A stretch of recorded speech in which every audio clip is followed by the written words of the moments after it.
Unang dalawang gabi pa lang, hook na agad ang mga manonood sa tindi ng mga ganap sa Black Rider, kabilang ang isa raw sa pinakamahirap na eksena sa serye.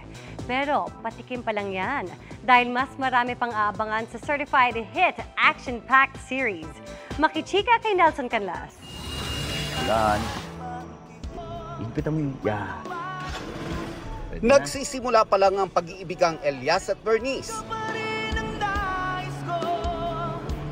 Played by Ruru Madrid and Kylie Padilla sa primetime action series The Black Rider.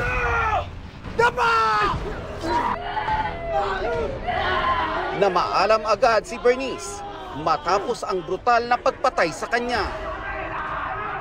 Ang mabigat at maaksyong eksenang yan, umani ng papuri sa netizens. Thankful si Ruru dahil marami ang nakapansin sa itinuturing nilang isa sa pinakamahirap na eksena sa serye.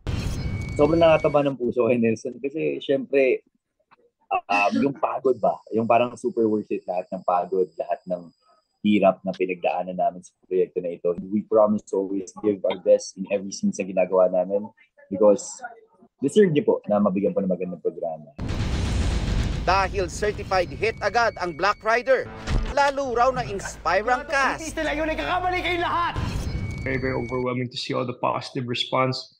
No, almost every night nag-trending yung Black Rider. Nag-trending yung Black Rider, no?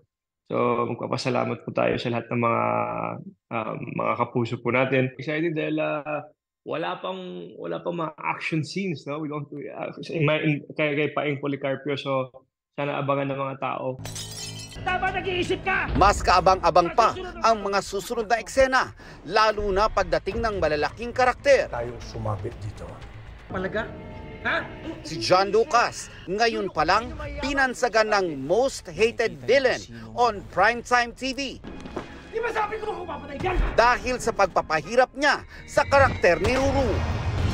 Thankful na po ako sa lahat ng mga manonood po natin dahil nababasa ko naman lahat ng mga komento po nila. Kung nagagalit nga sila ay mas natutuwa naman po ako dahil ibig sabihin nga ay nagiging epektibo po tayo sa palabas po. Aabangan din ang maaksyong pagganap ni Katrina Halili bilang isang assassin. At first, di ba sabi ko, natatakot ako kasi si John Lucas, syempre lalaki siya, tapos si Ruru, tapos makakalaban ko silang dalawa. Sabi ko, kaya ko ba? Nakakatakot naman. Ikaw ba ay leading lady or villain? Kailangan abangan nila. Ayoko spill the beans. Nelson Canlas, updated sa Showbiz Happenings. Para sa mas mahabang chikahan, visit and subscribe to GMA Integrated News on YouTube. At para sa mga kapuso natin abroad, samahan nyo kami sa GMA Pinoy TV at www.gmanews.tv.